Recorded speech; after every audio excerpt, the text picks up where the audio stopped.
Palabra Fiel presenta un despertar en la palabra.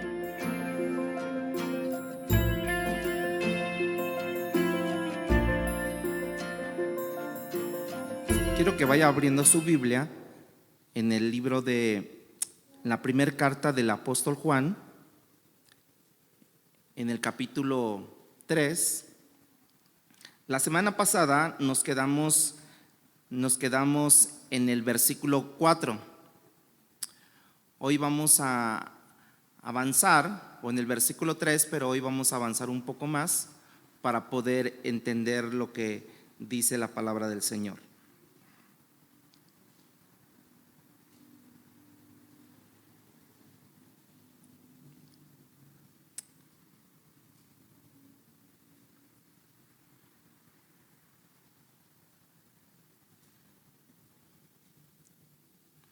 Dice de esta manera, ¿ya lo tiene? Primera de Juan, capítulo 3, versículo del 4 al versículo 10. Todo aquel que comete pecado, infringe también la ley, pues el pecado es infracción de la ley. Y sabéis que Él apareció para quitar nuestros pecados, y no hay pecado en Él. Todo aquel que permanece en Él, no peca. Todo aquel que peca, no le ha visto ni le ha conocido. Hijitos, nadie nos engañe. El que hace justicia es justo, como Él es justo. El que practica el pecado es del diablo, porque el diablo peca desde el principio. Para esto apareció el Hijo de Dios, para deshacer las obras del diablo. Todo aquel que es nacido de Dios no practica el pecado, porque la simiente de Dios permanece en él, y no puede pecar porque es nacido de Dios. En esto se manifiestan los hijos de Dios y los hijos del diablo. Todo aquel que no hace justicia y que no ama a su hermano no es de Dios. En ese texto, a primera vista, vemos y resulta un poco confuso, porque algunas de las cosas que dice aquí parecen contradictorias. Pero a lo largo del camino trataremos de explicar algunos de esos conceptos y como ustedes saben, lo que hemos llevado en ese tiempo de esta enseñanza, de esta serie, es hacernos algunas preguntas que van relacionadas a lo que es este pasaje. Por ejemplo, la primera pregunta que nos hacemos es, ¿realmente qué representa el pecado para Dios? Esa es la primera pregunta que tenemos que hacernos. Nosotros entendemos mejor en términos de qué representa para nosotros el pecado, pero ¿qué representa para Dios el pecado? El segundo punto es, ¿cuál es la relación que guarda el conocimiento de Dios con mi vida de pecado? ¿Cuál es la relación que guarda el conocimiento de Dios con mi vida de pecado? O sea que yo, ya conociendo de Dios, y aún sigo pecando. ¿Qué relación guarda? Y la tercera pregunta es, ¿cuál sería la mejor forma para nosotros de poder luchar contra el pecado? ¿Cómo podemos luchar mejor para poder luchar contra el pecado? Si hay algo que sabemos desde que comenzamos a leer este texto, hermanos, es que hay una palabra como que resalta mucho, ¿no? Es cuando escribimos algo mal, ¿no?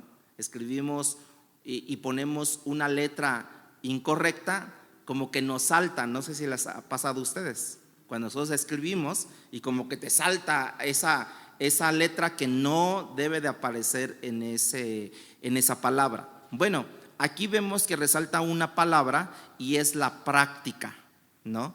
El que practica.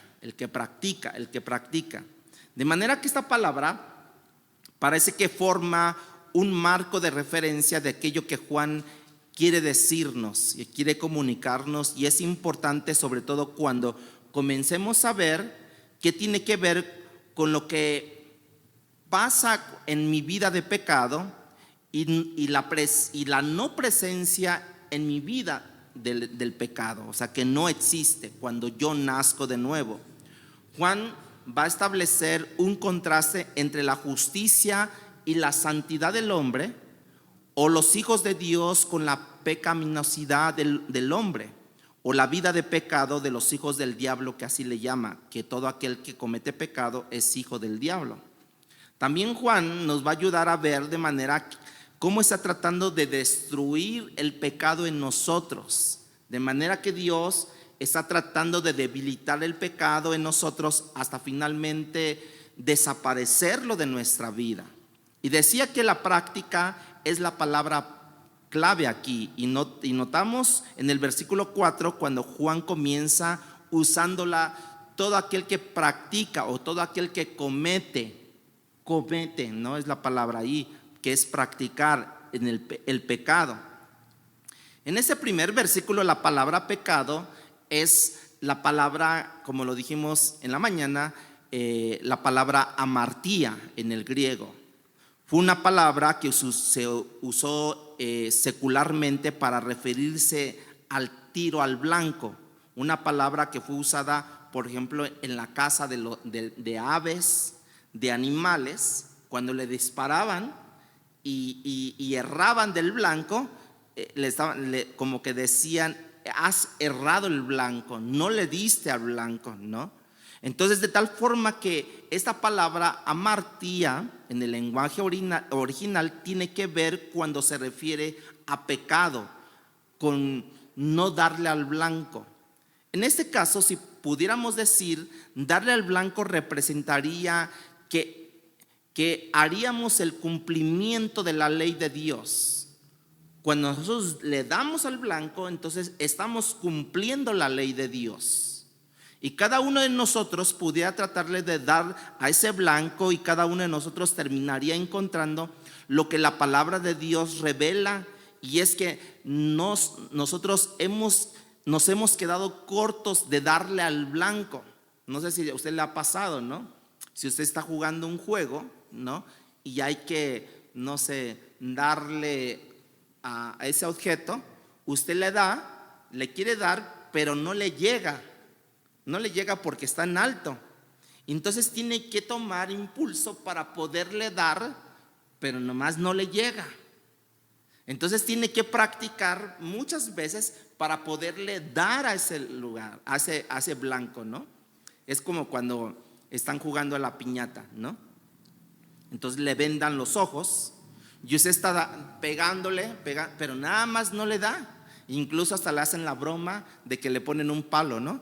Y ahí piensa que usted le está dando, pero en realidad no le está dando. Le está dando al palo, ¿no? Y usted piensa que le está dando la piñata. Bueno, así es en este caso. Juan nos va a ayudar un poco más a entender el término amartía, lo que es el pecado. Y nos dice que la práctica del pecado es infracción de la ley. Es una violación que ha ocurrido, y yo creo que es un concepto importante. Y ahí la palabra que utiliza para decir que hemos infringido la ley o que no hemos acatado la ley es una palabra que se llama enomía, que es una persona que vive sin ley. ¿Han escuchado eso? No es que esta persona o este pueblo es un pueblo sin ley, porque ellos mismos se autogobiernan, porque ellos mismos deciden qué hacer. Bueno, las personas que decimos que no tienen ley es que son personas ingobernables, no quieren acatar las reglas, no quieren asumir sus responsabilidades como ciudadanos. Y entonces aquí la palabra, cuando utiliza que infringimos la ley, es la palabra enomía, que es una palabra sin ley. Porque Juan nos está tratando de decir, cuando tú pecas, dado la ley que fue escrita en tu corazón, dado la ley que fue escrita en la palabra, tú actúas como si no hubiera ley en tu vida, como si tú estuvieras viviendo en un mundo sin ley. Y Dios nos está tratando de decir que dado la ley, esa ley que fue dada a nosotros fue con un propósito definida, y en la conciencia nos dio su palabra, y ahora yo peco y estoy ignorando esa ley que yo realmente conozco. Muchas veces ustedes han visto que agarran personas robando y le dicen, ¿por qué robaste? Porque quise.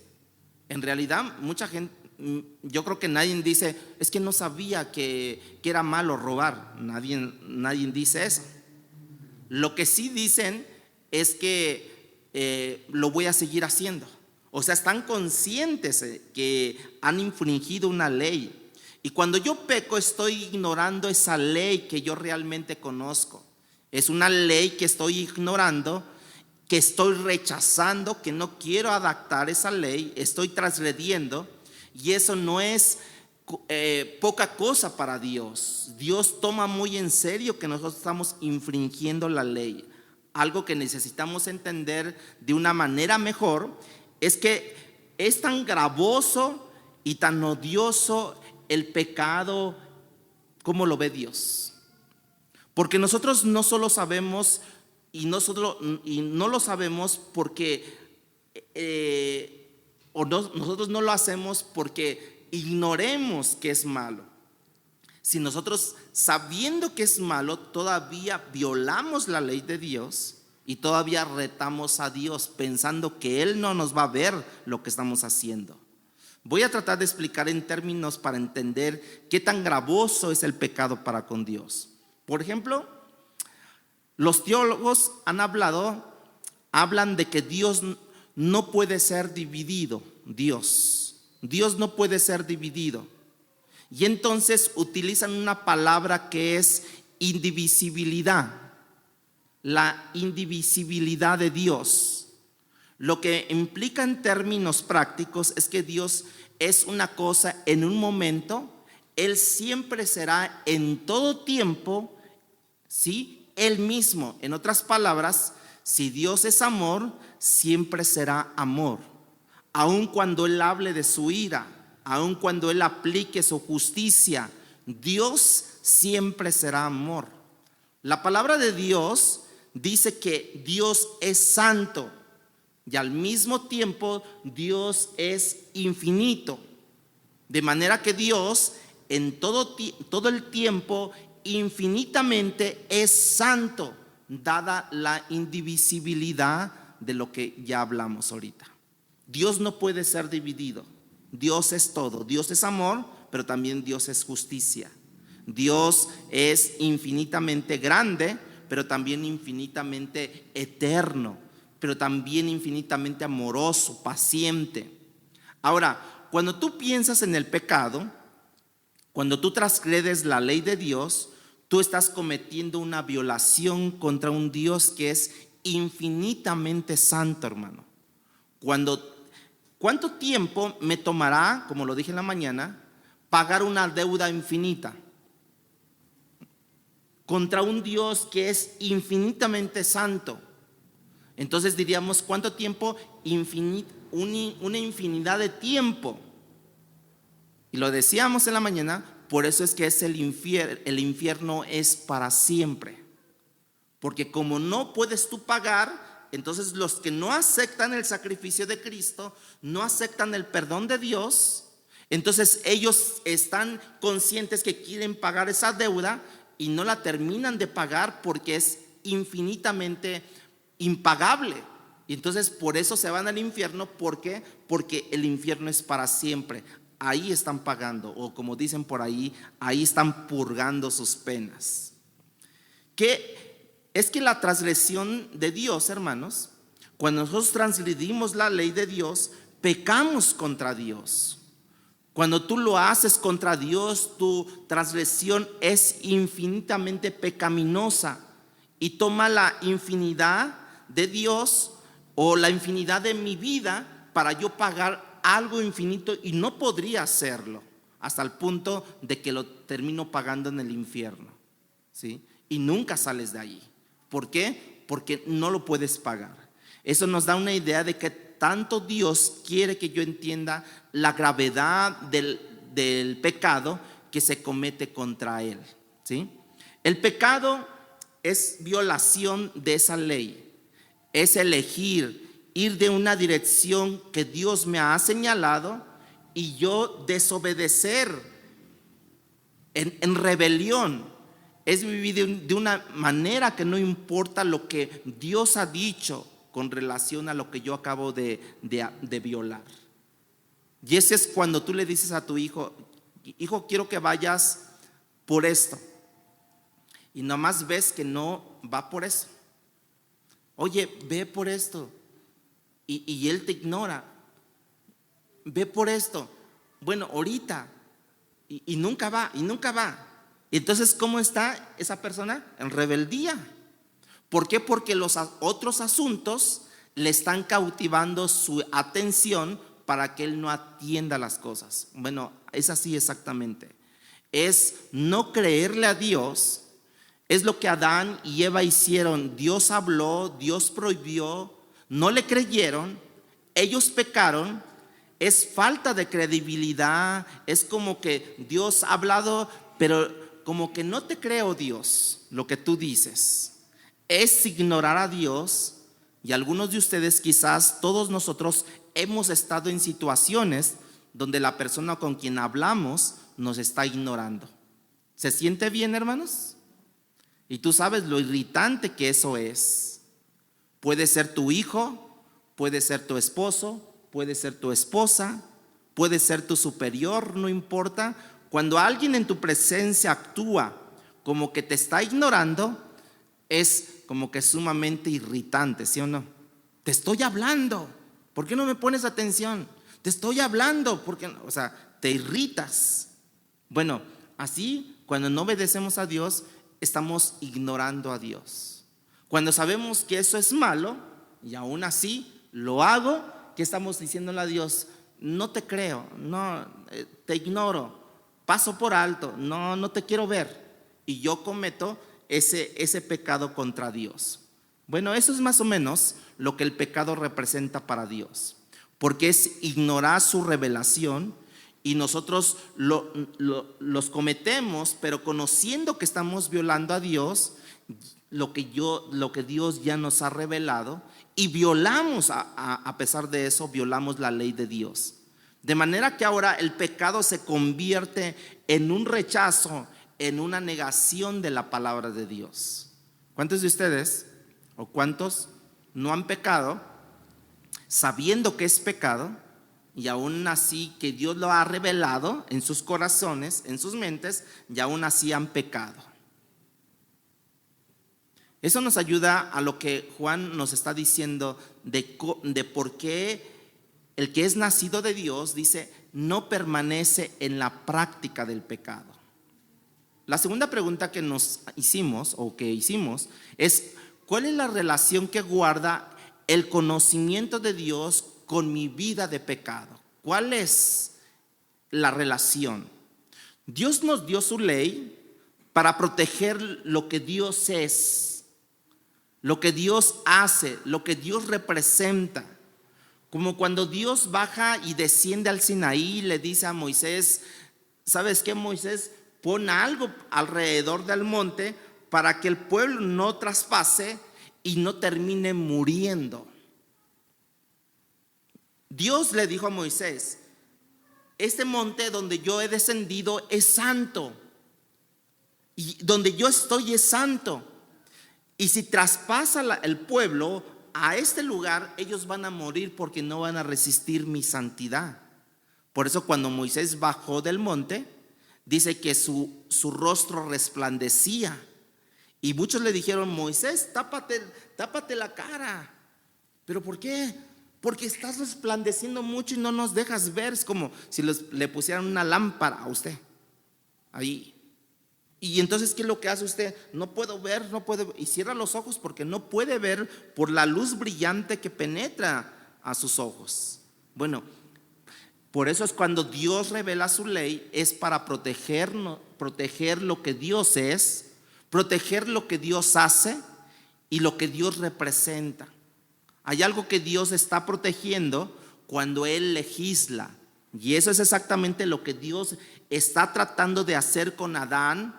Al crearlo, Él legisló, Él lo protegió con su ley y le dijo: no comas. Lo protegió. ¿Por qué? Porque el día que comas, ciertamente morirás. Lo estaba protegiendo, por eso puso su ley en él. Mas sin en cambio, lo que hizo Adán y Eva violaron esa protección de Dios. ¿Y terminaron qué? Muriendo ellos. No atendieron a la protección de Dios. Y lo bajo a lo terrenal. Cuando usted tiene a su hijo pequeño de 4 o 5 años y entonces va caminando y usted ve a lo lejos una zanja o algo que no tiene un agujero y que no tiene protección, y usted ¿qué le dice a su hijo? Ve con cuidado porque más adelante hay un agujero y no tiene tapa y puedes caer. Usted lo está protegiendo, ¿no? Le está diciendo que debe de tener cuidado o que no debe de andar por allí. Y de repente el hijo te ignora, el hijo toma como vacil lo que tú le dijiste, y ya cuando tú lo ves por allá, le dices ten cuidado y cae al hoyo. Mi pregunta es, ¿violó el consejo que tú le diste? Lo violó. Porque tú lo que hiciste es darle una recomendación para protegerlo del peligro que le podía pasar a él.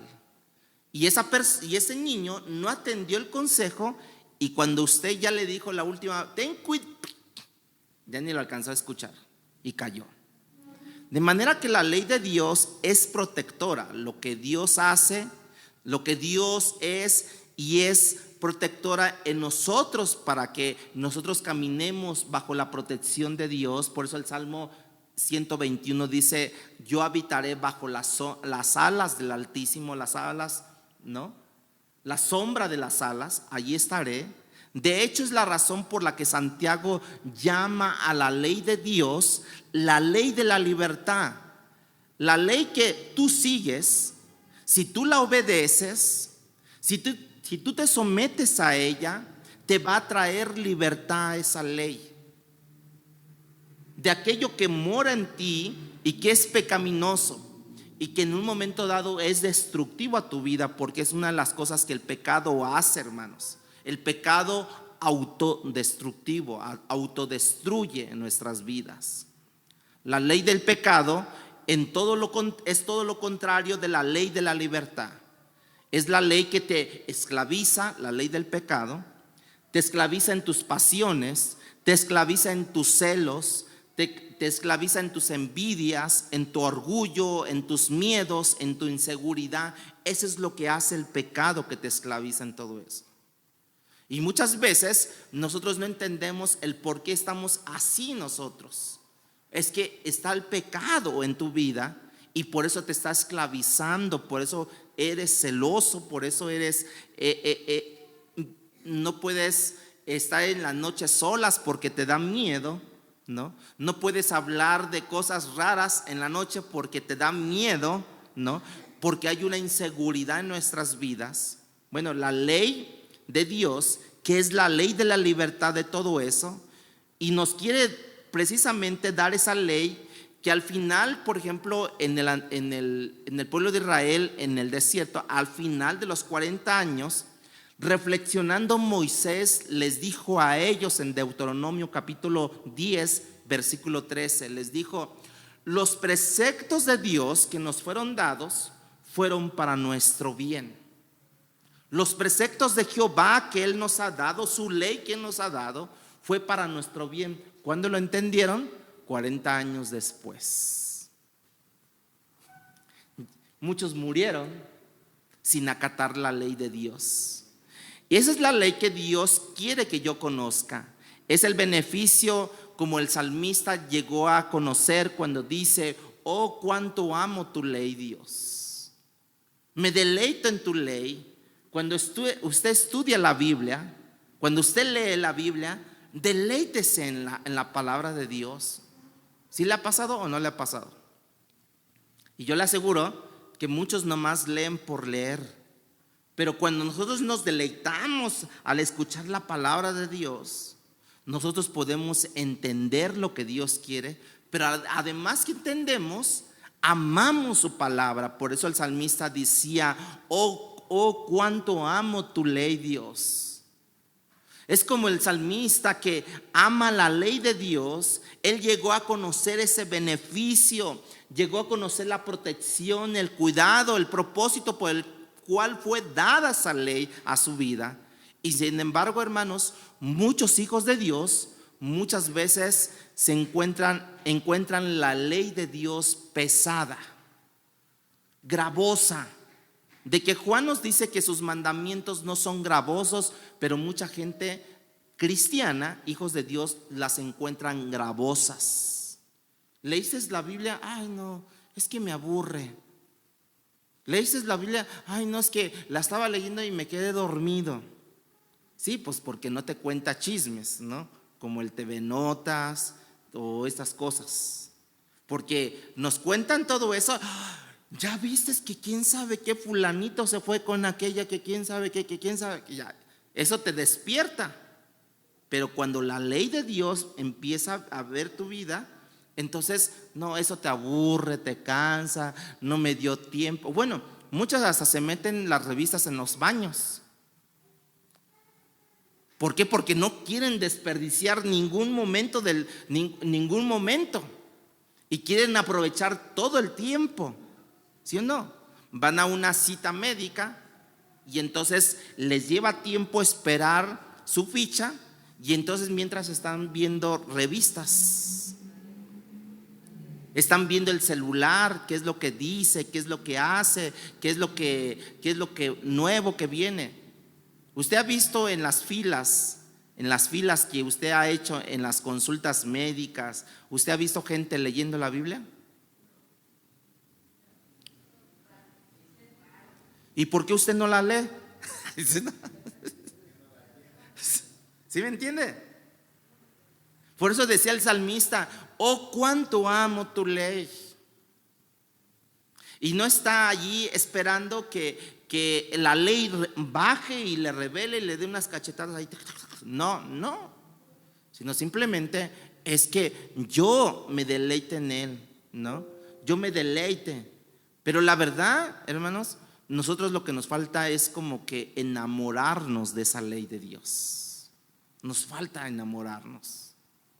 Cuando usted quiere enamorar a alguien, o cuando usted quiere, pues sí, enamorar a alguien, ¿no? ¿Usted qué hace?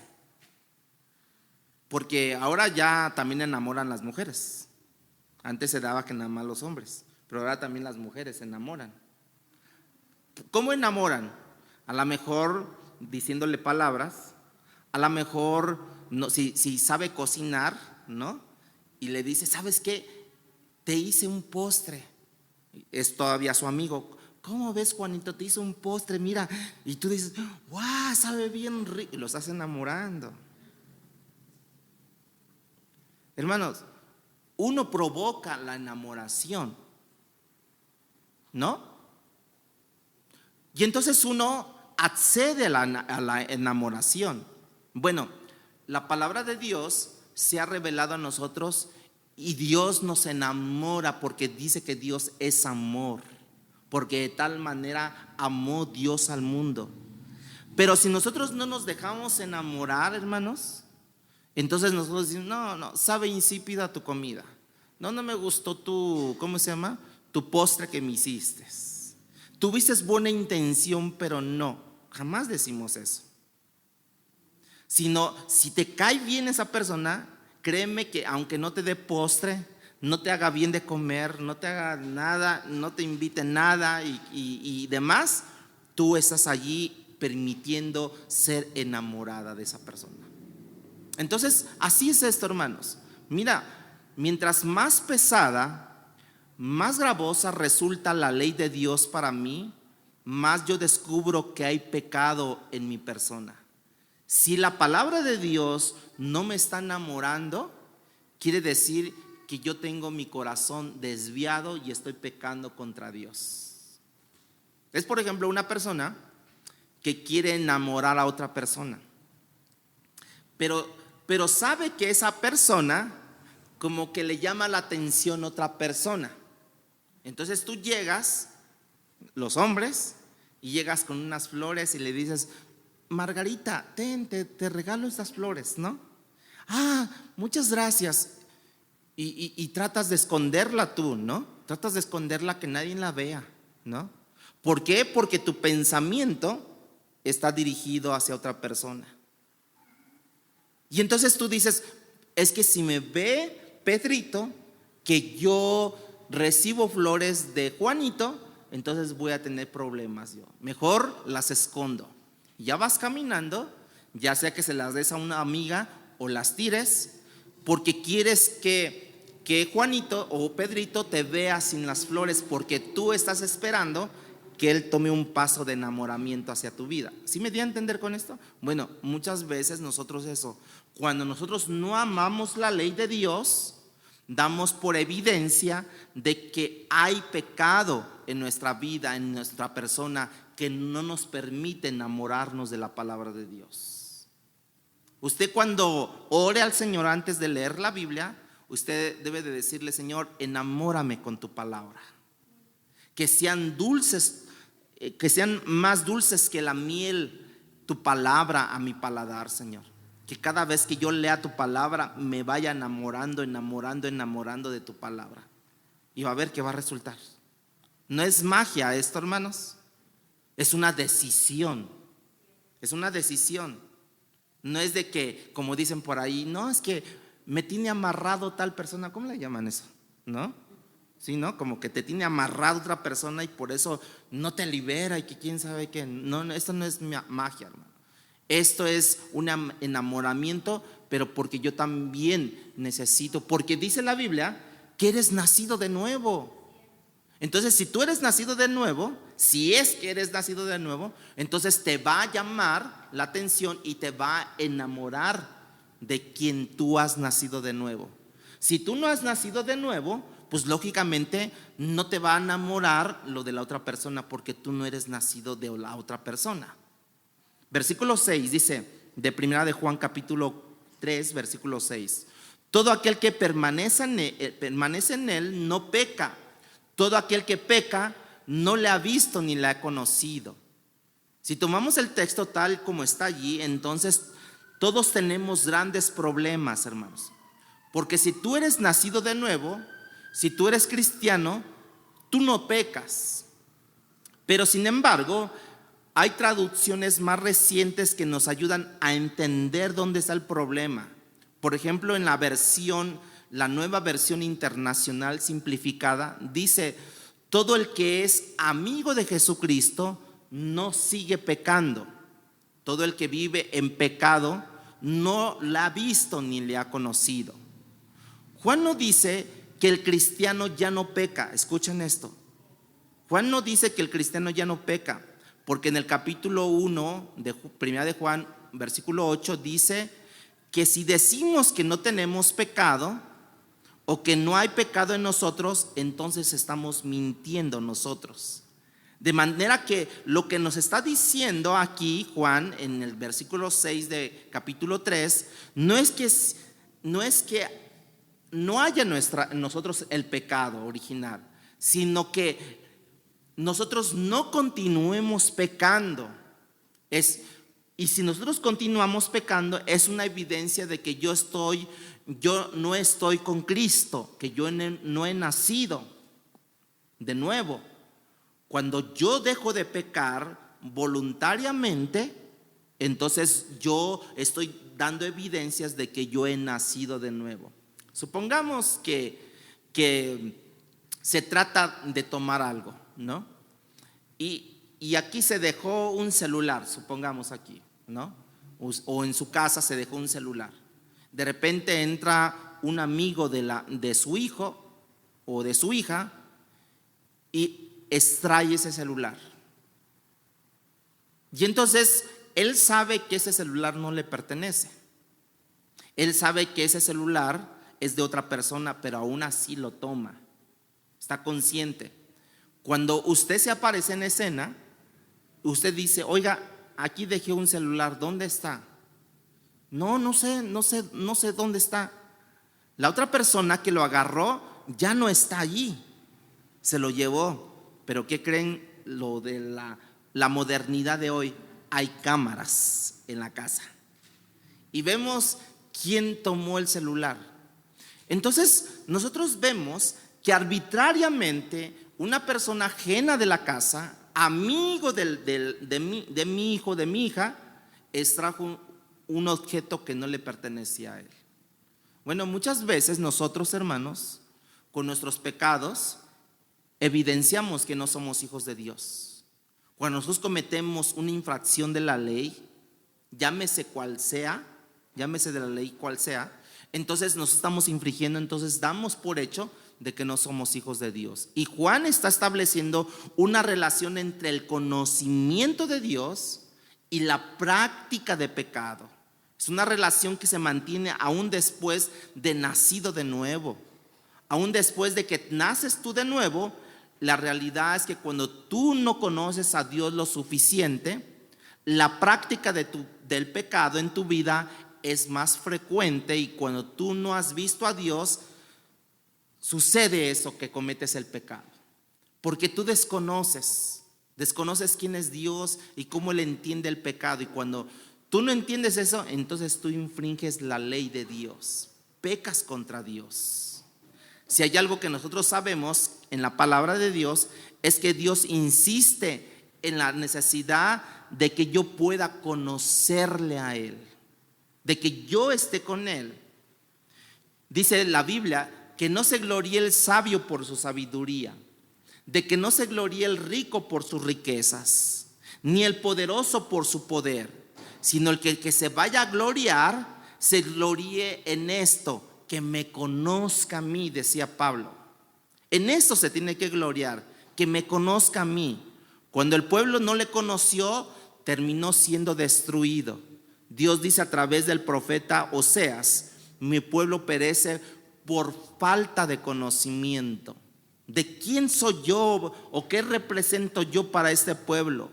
La falta de conocimiento de Dios lleva a un pueblo a autodestruirse. No conoce quién es Dios y por eso se autodestruye. Mientras más conozco a Dios, más conozco su ley, más conozco sus mandamientos, más conozco la protección de Dios que me brinda a mi vida, más conozco la voluntad, y mientras más conozco su voluntad, más descubro que es buena, agradable y perfecta su ley, como dice su palabra, que es buena, agradable y perfecta. De manera que ciertamente, hermanos, hay una relación directa entre mi grado de conocimiento y la vida de pecado que yo llevo, o que en este caso no llevo. Por eso es que peco contra Dios. Vaya a lo que dice Jeremías 24, capítulo 24, versículo 7. Dios le dice al pueblo a través de Jeremías. Jeremías 24, 7. Dice que les daré un corazón para que me conozcan. Fíjense cómo es: les daré un corazón para que me conozcan. El corazón ya lo tenemos, ¿no? ¿Qué es lo que está ocurriendo? Que no le conocemos lo suficiente como para que ese conocimiento de Dios sea un transformador a nuestras vidas, o sea transformador a nuestras vidas. No podemos olvidar que cuando Moisés sube a la montaña, él desciende transformado. ¿Por qué? Porque precisamente él tenía un corazón para que conociera a Dios, un corazón que transformara su rostro de Moisés. ¿Por qué? Porque precisamente permaneció con Dios. Eso es exactamente lo que debería de ocurrir en nuestra vida. La santidad de Dios debería de transformarnos. Decía alguien, y allí es donde está el problema mayor, hermanos, de aquellos que han querido vencer contra el pecado y que lo han hecho por el camino equivocado. Y añade esta persona que el conocimiento de Dios no me lleva a amarlo más, y el desearle a Él como Él es. Eso no es conocimiento. El conocimiento no me va a llevar a amarle más. Eso que es entonces es pura información a mi vida.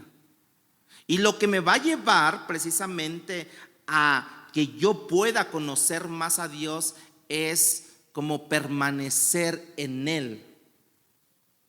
Es como, por ejemplo, cuando estamos estudiando la Biblia y que lo estoy leyendo como un libro. No lo lea como un libro. Lea un capítulo, deténgase, reflexione sobre ese capítulo o sobre ese versículo, reflexione, entienda lo que dice, y entonces usted va no solamente a adquirir información o conocimiento, usted va a adquirir más permanencia con Dios. Si tú y yo queremos vencer el pecado, no va a ser por medio de reglas, de leyes de prohibición, de anuncios de consecuencias. Todo eso lo hemos oído y hemos pasado por alto. Dios te dice, no peques, y pecamos. Usted le dice a su hijo, no vayas por ese camino porque vas a caer en el hoyo, y su hijo va y cae en ese hoyo.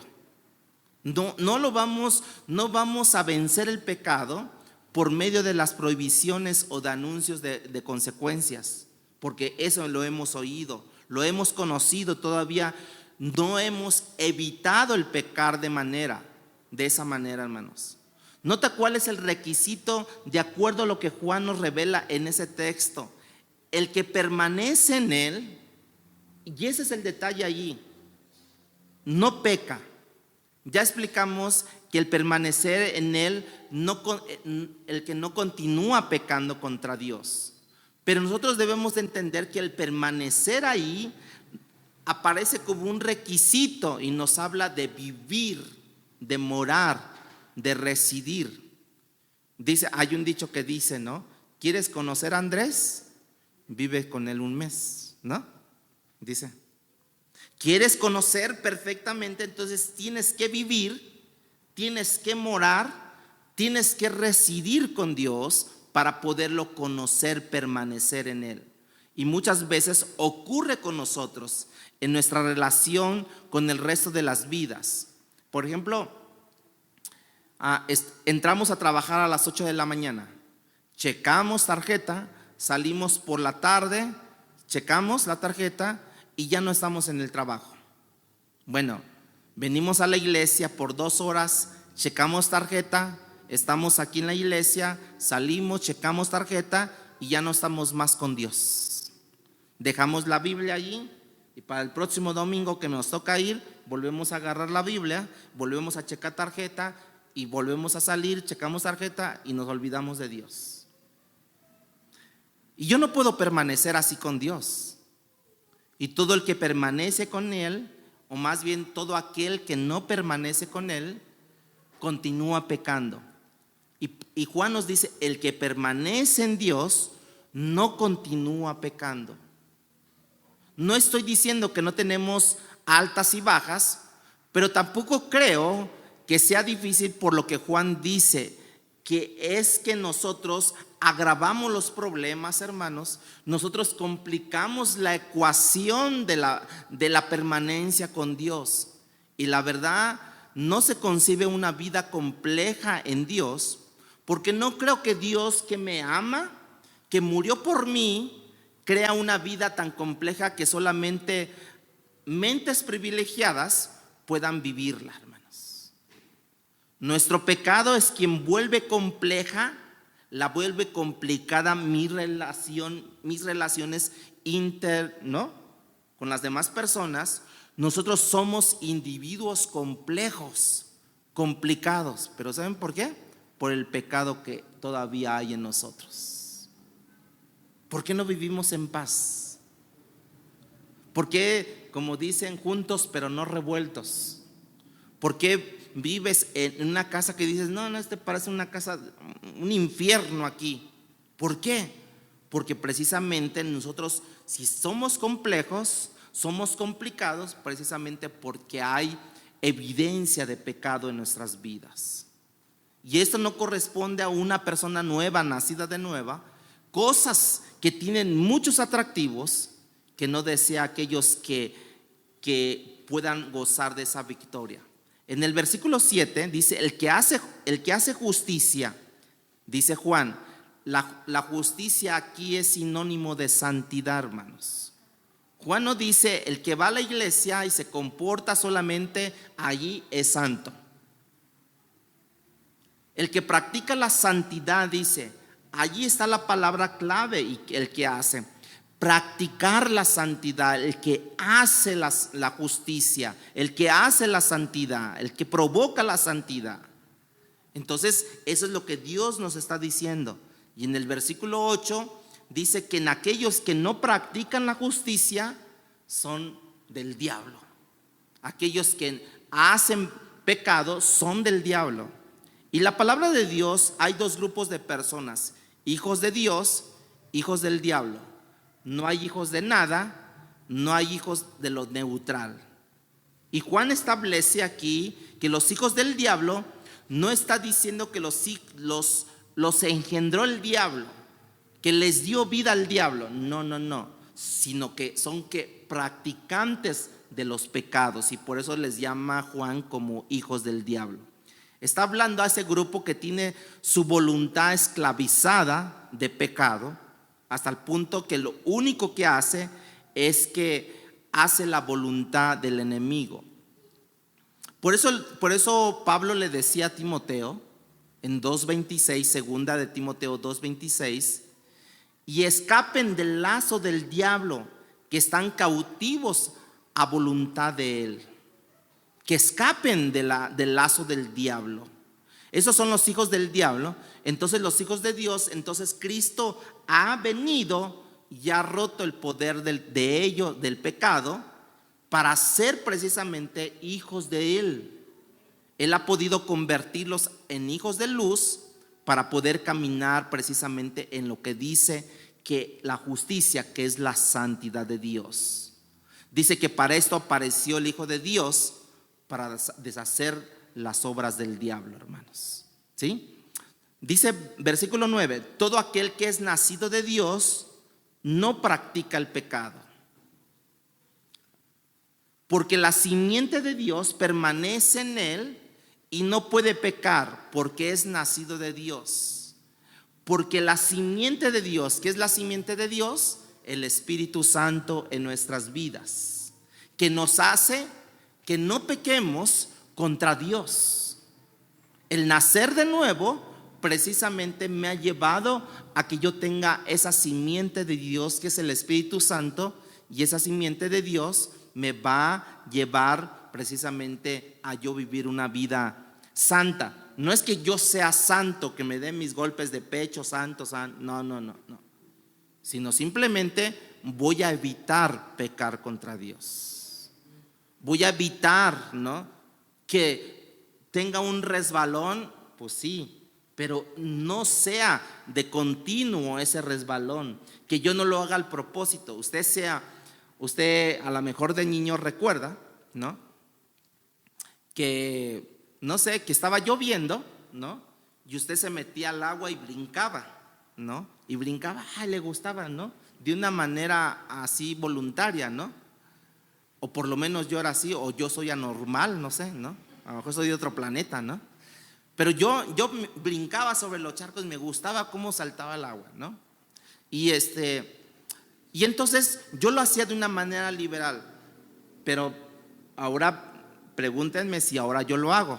No, ya no lo hago. Entonces posiblemente usted haya pecado antes de nacer de nuevo, y sí, pues lógicamente pues era hijo del diablo, porque pecaba. Pero ahora que es nacido de Dios, el Espíritu Santo que mora en nosotros nos detiene de pecar contra Dios. Ya no brinco sobre el agua, ahora yo camino o rodeo el charco donde está el agua, porque pues ya no tengo la inmadurez que tenía antes. Ya percibo diferente las cosas ahora en Cristo Jesús, y entonces ahora evito el pecar contra Dios. Puedes tener tu conocimiento de que es pecado esto y aquello, y aún así seguimos pecando.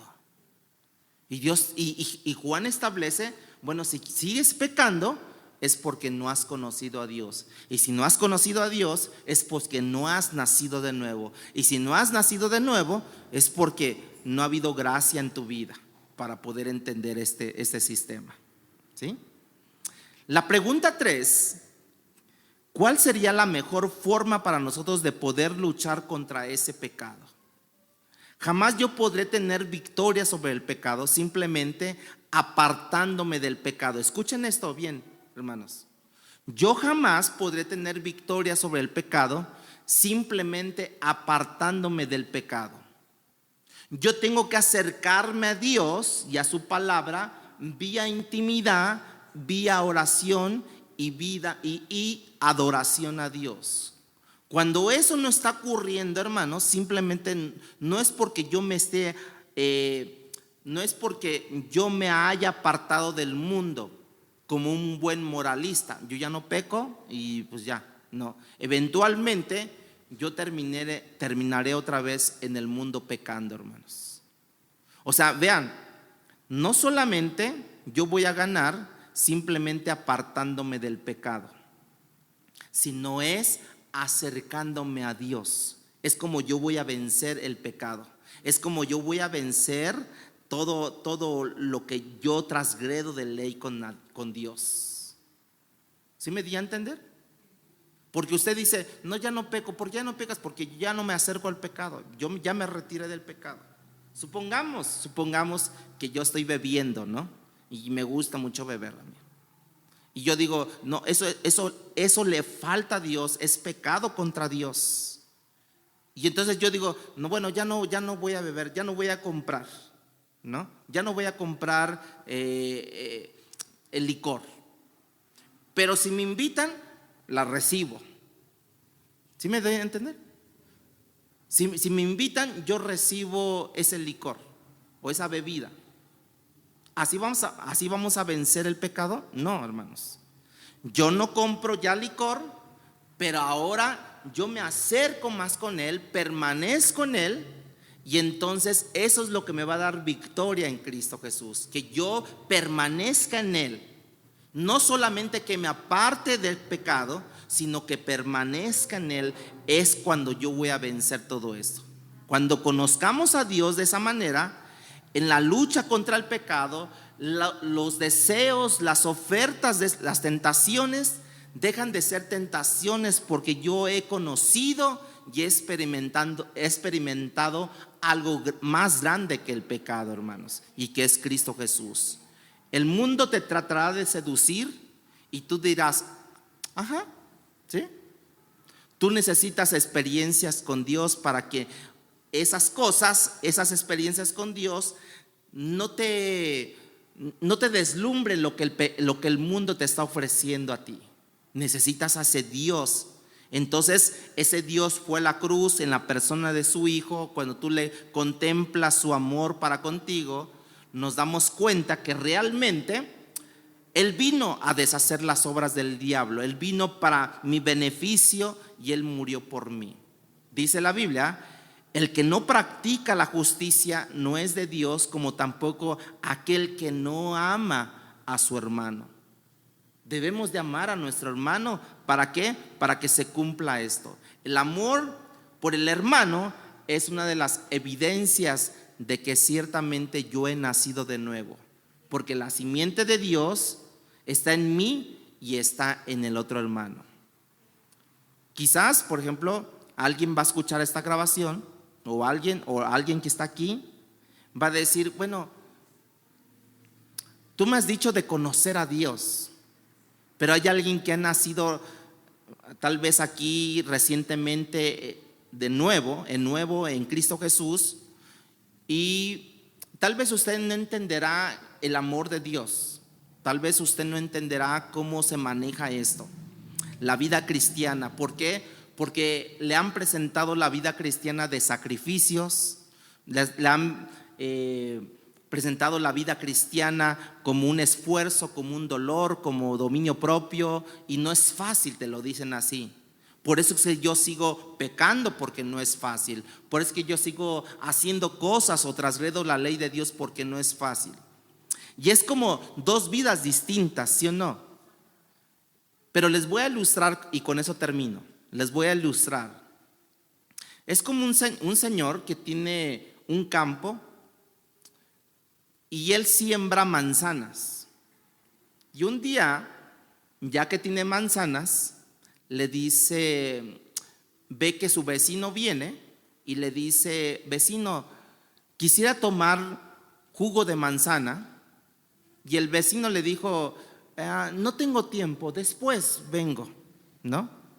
La semana que viene vuelve a invitar al vecino y le dice el vecino, mejor dejémoslo otro día, ¿no? Tercera vez, el vecino va y otra vez le niega el que pueda tomar con él jugo de manzana o sidra, ¿no? Y le dice el señor, el que siembra las manzanas, oiga vecino, como que usted siempre me niega mi sidra de manzana. Y le dice, pero ¿por qué? ¿Por qué siempre me niega el jugo de manzana a usted? ¿No le pasa que, no sé, usted a lo mejor, ¿por qué? O sea, tenía esa incertidumbre este vecino. Dice, bueno, es que no quiere, lo he evitado muchas veces porque sus manzanas son agrias. Le dice el dueño de la finca, ¿no? No me diga, ¿y cómo usted sabe que mi sidra está amarga o mis manzanas están amargas? Dice el vecino, bueno, porque caen del otro lado. Y entonces yo las he probado y están agrias. Y por eso no le recibo su jugo de manzana, porque va a estar agrio. Y entonces le dice el dueño de la finca, le dice, ok, sí, entiendo. ¿Sabe qué? Yo lo hice a propósito esto. Cuando yo planté mi manzano, yo puse todas mis manzanas dulces, jugosas en el centro, y a su alrededor sembré manzanas amargas por aquellos que se acercaban, para que yo pudiera mantener a los intrusos lejos de las manzanas dulces y jugosas. Precisamente después de que ellos probaran el sabor amargo, entonces no me iban a maltratar y no iban a agarrar mis manzanas jugosas y dulces. Y yo creo que la vida cristiana es más o menos así. En medio está lo dulce de Dios, hermanos, el deleite, aquello que el salmista decía, tu palabra es más dulce que la miel, oh cuánto amo tu ley, Dios. Y alrededor, en la periferia, están los esfuerzos, la lucha, el sudor, lo agrio, lo que sabe a agrio de la vida. Y yo creo que Dios lo ha dejado así, porque de esa manera Él mantiene lejos a los falsos profesores o maestros de la fe, pensando que esa lucha, que es la vida cristiana, y aquellos que finalmente se atreven a entrar, a experimentar en el centro, donde está lo dulce, lo jugoso, el néctar de lo que es la manzana, hermanos, donde está la presencia de Dios, es cuando pasa todo eso. Y muchas veces nosotros estamos nada más en la periferia agarrando manzanas agrias. ¿Cómo está, hermano? Pues bien, atribulado. ¿Cómo está, hermano? Pues más o menos. ¿Y dónde está? Pues en el trabajo. ¿Qué otra nos queda? ¿No? Está todo amargo. Está todo agarrando todo lo amargo. ¿Sí me doy a entender? Bueno, Dios deja a propósito todo eso para seleccionar precisamente a los que son hijos de Dios y a los que no son hijos de Dios. Cuando usted habla con una persona, le dice, ¿cómo está? Bendecido, hermano. ¿Y dónde está? Aquí en el trabajo. Gracias a Dios que tenemos trabajo. Gracias a Dios que tenemos el sustento de vida. Y no está diciendo, pues ya que nos queda, no hay de otra, ¿no? Por mí estuviera durmiendo, por mí estuviera acostado, pero pues ni modo. Luego mis hijos, que son bien pedinches, bien comelones, y ahí empiezan a descargar todo. Bueno, ellos están en la periferia con todas las manzanas agrias y no se han atrevido a meterse en medio donde está lo jugoso, donde está el néctar, de la dulzura de Dios para nuestras vidas. Entonces, el mundo, ¿de qué mundo me estás hablando cuando alguien le dice, no tengo interés en el mundo? Cuando tú ya pruebas el néctar de Dios, cuando tú estás en medio allí en las manzanas jugosas, dulces, ya no te interesa lo que haya en la periferia. Ya no te interesa lo que haya en la feria tampoco, ¿no? Ya no te interesa lo que haya en los bares, en las discos, en los antros, todo eso. Ya no tienes interés. De hecho, es tan amargo todo eso que no me interesa. Yo he conocido algo que es superior, algo que es néctar, algo que es dulce, algo que es, como decía el salmista, dulce a mi paladar. Cuando tú estás en medio de ese huerto del Señor que es tan frondoso, tan tupido, lo que es que cuando tú miras para afuera, ni el mundo te interesa, hermanos. Ni el mundo te interesa. Cuando alguien te propone algo y tú dices, y tú ya conociste lo jugoso, lo frondoso, el néctar de Dios, tú dices, no me interesa, no me interesa. Ándale, porque mira, es una buena propuesta de dinero, es una buena propuesta y todo eso. No me interesa. No puedo, porque, estoy mejor aquí. Ahora sí, como dicen, humildes, ¿no? Comiendo frijoles, pero estoy contento. Lo decía el proverbista, ¿no? Mejor es comer humildemente, pero feliz, que comer manjares y haya discusión dentro de. ¿Te das cuenta de cómo debemos de vivir la vida cristiana? Y la pregunta obligada de este cierre, ¿de cuál jugo, de cuál néctar tú estás bebiendo, hermanos? ¿Del agrio? ¿Del que se te hace pesado leer la Biblia? ¿Del que se te nublan los ojos cuando lees la Biblia? ¿Del que te da sueño cuando lees la Biblia? ¿De que te quedas durmiendo cuando estás supuestamente orando o rezando, ¿no? ¿Qué pasa? Estoy comiendo manzanas de afuera y por tanto lo que necesito es una nueva experiencia con Dios para nacer de nuevo. Que Dios, hermanos, de verdad nos libre de nosotros mismos y podamos disfrutar de su néctar. Él dio a su Hijo. ¿Qué no nos dará ahora que nosotros somos sus hijos de Él? Si Dios es tu Padre, Dios te va a dar todo lo que tú necesitas. Pero te dice, permanece en mí. Permanece en mí. No solamente dejes tu pasado, no solamente dejes el pecado, sino ahora permanece en mí y yo en Él. Y dice, como dice este canto, ¿no? Que Él es la fuente de la vida, que Él es la vida, que Él es la resurrección, la vida, todo lo que nosotros necesitamos. Que esta palabra no te haya entrado por un oído y te haya salido por el otro, sino que haya penetrado en tu corazón. Pónganse de pie, vamos a orar.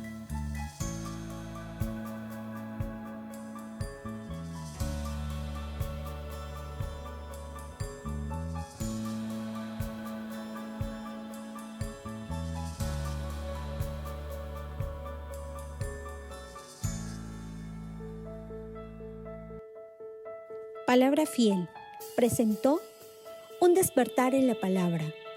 No olvides buscarnos en Facebook y YouTube como Iglesia Palabra Fiel CDMX